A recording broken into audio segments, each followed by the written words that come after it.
Então, vamos pensar o que acontece na vaginite e na vaginose. Então, a vulvovaginite é um processo inflamatório, infeccioso, tanto da vulva quanto da vagina. Pode ser só vulvite, que é o processo inflamatório infeccioso que está acontecendo aí na vulva. Pode ser só vaginite, que é quando acontece dentro do canal vaginal. E a vaginose é um processo infeccioso, a maioria das vaginoses, que pode não ser também, mas a princípio ela é um processo infeccioso, mas não tem processo inflamatório junto. Isso significa o que na prática? Vai significar que essa mucosa ela vai estar menos avermelhada, ela vai estar corada na cor normal de mucosa, mas ela não vai estar inflamada. Vai ter menos coceira, apesar de que pode acontecer em algum momento essa coceira. E a própria secreção vaginal, ela tem uma característica um pouquinho diferente.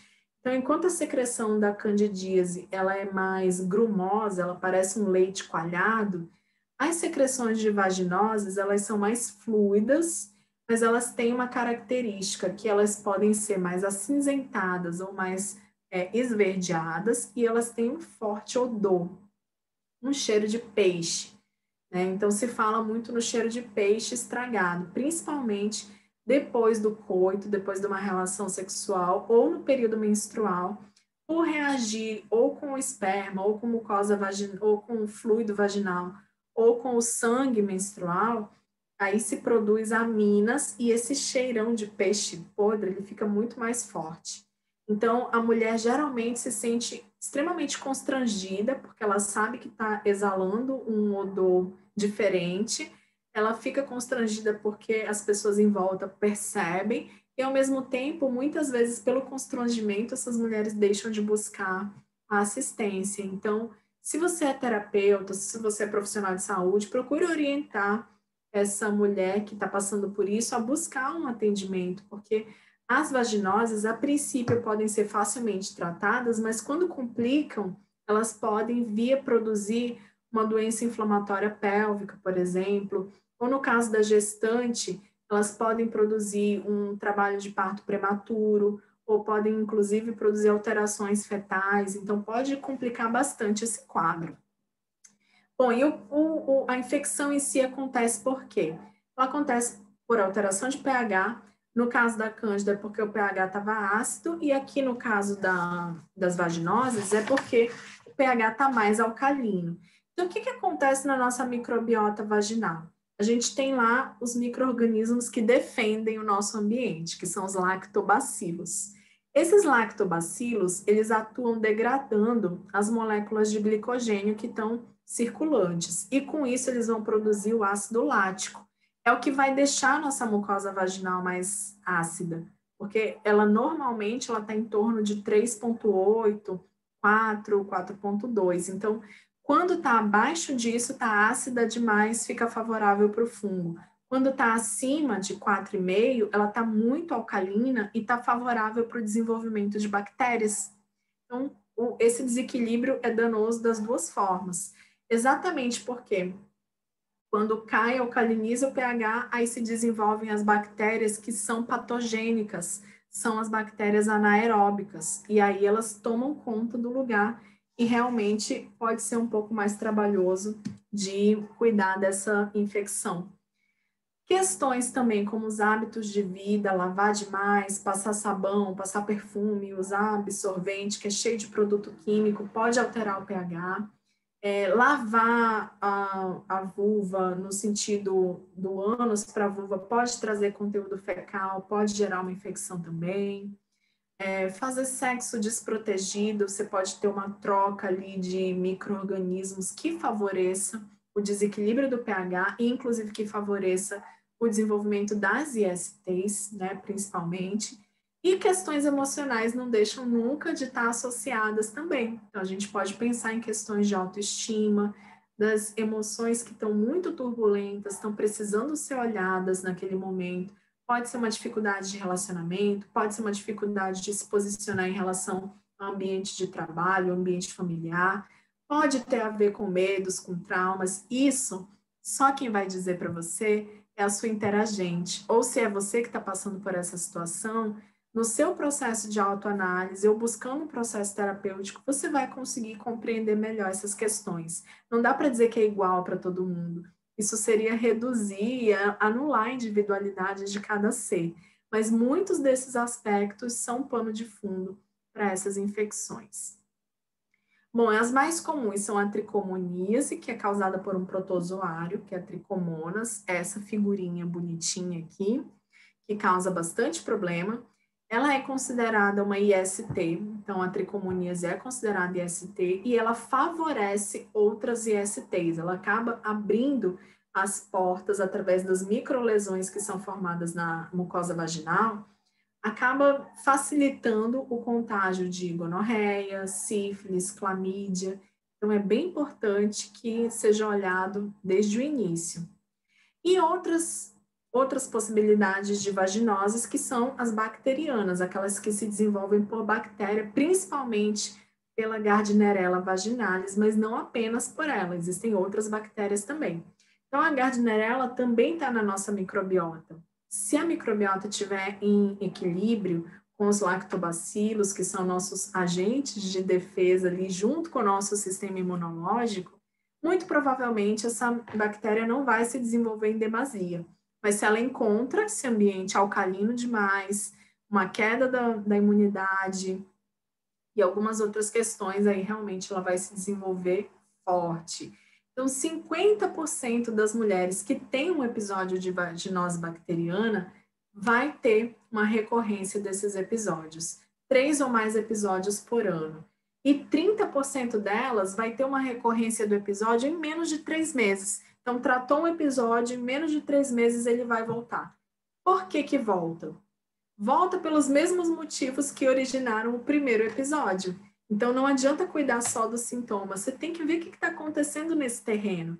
Exatamente, cuidar para o seu organismo ficar mais equilibrado, para que você tenha um equilíbrio do pH, cuidar com questão de calcinhas, biquínis úmidos, porque o aumento de temperatura e umidade vai favorecer o desenvolvimento da bactéria também.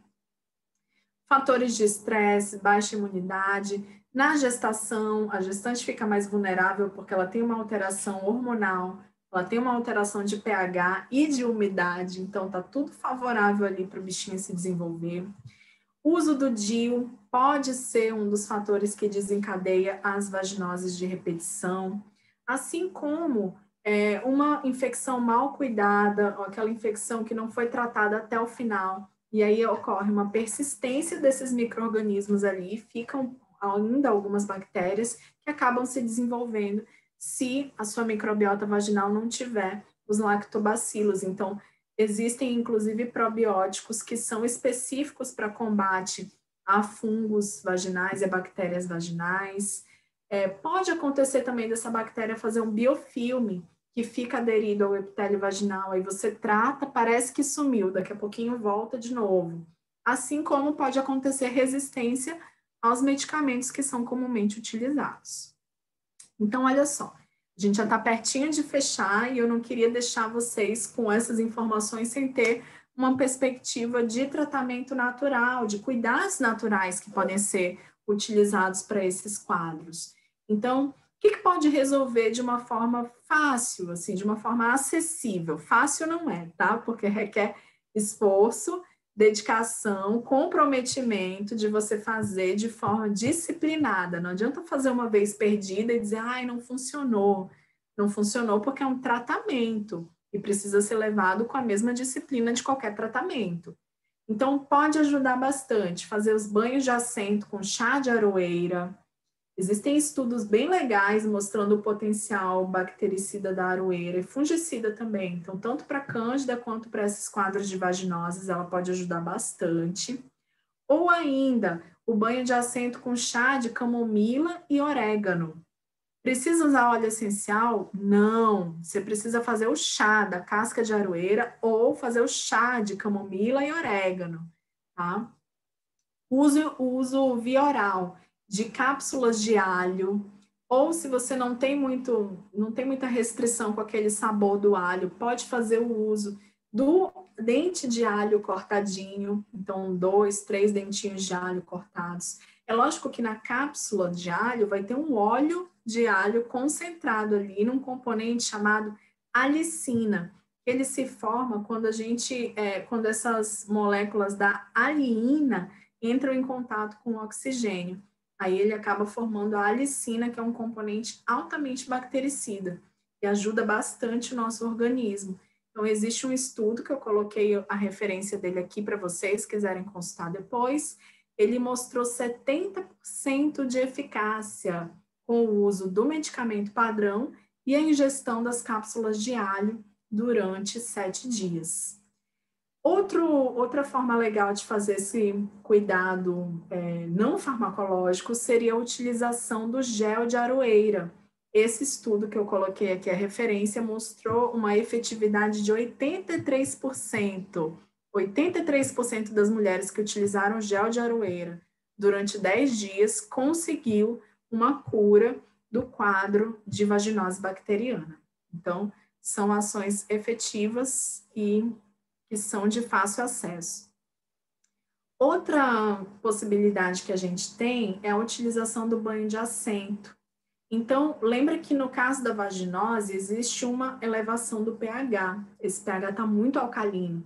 E aí, o que a gente vai fazer? Um banho de assento com vinagre e suco de limão, que vão ajudar a reduzir esse pH, vão tornar ele mais ácido, trazendo ele novamente para o equilíbrio. Então, nesse banho de assento, eu proponho o uso do vinagre de maçã, um bom vinagre, tá? Vinagre de verdade. E do suco de limão, um suco de limão espremido, meia colherzinha de sopa, com uma colher de sopa do vinagre, e aí você coloca uma gotinha de lavanda, uma de titri e uma de palma rosa. Vai colocar a gota do óleo essencial direto no banho de assento? Nem pensar, porque óleo não mistura com água. Essa gotinha de óleo essencial vai ficar sobrenadante ali, e aí quando você, ou quando a mulher que você está acompanhando, que está fazendo essa recomendação terapêutica, for fazer o banho, for sentar, essa gotinha do óleo essencial pode entrar em contato direto com a mucosa, isso não é legal. Então, o que a gente vai fazer para diluir essas 3 gotinhas de óleo essencial na água do banho de assento? Você vai pegar uma colherzinha menor que tiver, aquela colherzinha menor de café, você coloca uma gotinha de um sabonete líquido glicerinado neutro, e aí dilui as gotinhas de óleo essencial e aí então você dispersa nessa água, tá? Então são dicas de autocuidado, são orientações de autocuidado.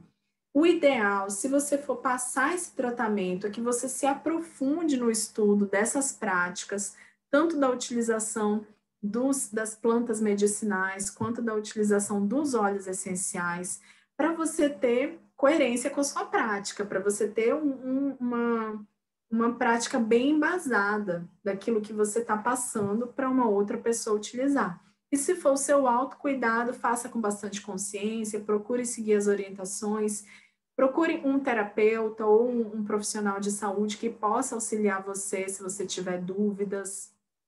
E aí, para a gente fechar essa questão, vou deixar alguns pontos bem importantes aqui.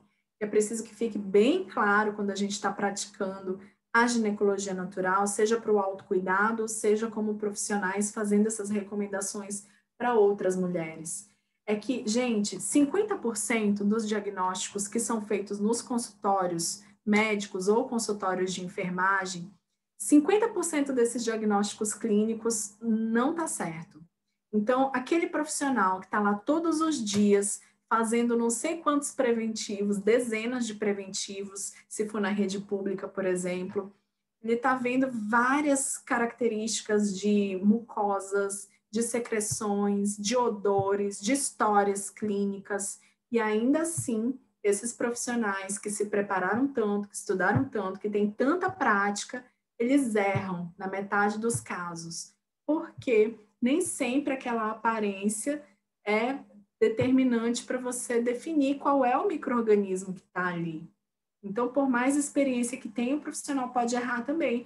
Existem critérios de definição das vaginoses, mas muitas vezes eles nem estão acessíveis ali no consultório na hora. Se tiverem acessíveis, o profissional tem um recurso muito valioso para ver se tem aminas, para ver quanto de células de defesa tem no esfregaço, mas a olho, só a olho ali fica muito difícil de acertar todas as vezes. Então, 50% dos diagnósticos são errados. Agora eu pergunto a você, né, como é que a gente vai desenvolver essa prática de autoobservação e acertar sempre? Não espere acertar sempre. Você pode esperar desenvolver o seu autoconhecimento e dizer, ops, tem alguma coisa aqui que não está legal. Tem algum bichinho aqui que está se desenvolvendo. Mas nem sempre você vai conseguir definir o que é, que bichinho é, como é que vai tratar de uma forma tão assertiva, tá? Então, observação e autoconhecimento são fundamentais, mas não se cobre autodiagnóstico, porque isso pode não ser a melhor saída. Os óleos essenciais também não fazem milagre. Apesar de eu falar de todos esses potenciais maravilhosos que eles têm, eles não vão funcionar exatamente igual um medicamento de farmácia, até porque nem medicamento de farmácia faz milagre. A gente já viu que muitas vezes o óleo essencial pode ser mais efetivo do que os medicamentos, mas ele pode também não ser efetivo para alguns casos, porque ele sozinho não faz o tratamento completo. Os óleos essenciais são parte de um tratamento complementar, integrativo, que envolve mudança de atitudes, envolve mudança de alimentação, mudança dos hábitos diários, envolve o aumento da qualidade de vida. Então, tudo isso exige o quê? Comprometimento daquela interagente ou de você mesma para promover todas essas mudanças e melhorar o seu estado de saúde de forma que os óleos essenciais vão te apoiar em todo esse processo. Bom, também é muito fundamental conhecer os óleos essenciais que você está usando, que você está passando, enfim. Né? Então, a gente vê cada vez mais os protocolos divulgados na internet, orientações de uso interno, orientações que são muito perigosas de ser feitas fora de um contexto, sem o fornecimento de todas as informações para que a pessoa possa seguir uma utilização realmente segura. Então, é importante a gente saber que o óleo essencial não é só uma gotinha, não é só um cheirinho. Ele é potente, mas ele deve ser utilizado com muita sabedoria. E isso requer dedicação, isso requer estudo, requer conhecimento.